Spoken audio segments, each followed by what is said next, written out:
Hey guys, അപ്പോൾ ഇന്ന് നമുക്കൊരു ഫ്രൂട്ട് ബ്ലൈൻഡ് ബാഗിൻ്റെ മേക്കിംഗ് ആയാലോ.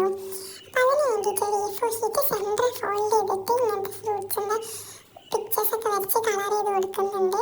അതുപോലെ മറ്റേ സൈഡിൽ നമ്മുടെ ടീംസൊക്കെ എഴുതി അതും കളർ ചെയ്ത് കൊടുക്കുന്നുണ്ട്.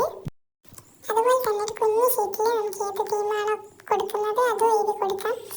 അതുപോലെ ഇങ്ങനെയുള്ള ഏത് സ്പെഷ്യലാണോ നമ്മൾ ഉണ്ടാക്കുന്നത് അതിൻ്റെ രണ്ട് സൈഡ് വരുന്ന രൂപത്തിൽ കട്ട് ചെയ്തെടുത്തിട്ട് അതിനകത്തേക്ക് കോട്ടൺ വെച്ചിട്ട് അതും ഒന്ന് സെക്യൂർ ചെയ്ത് കൊടുക്കാം.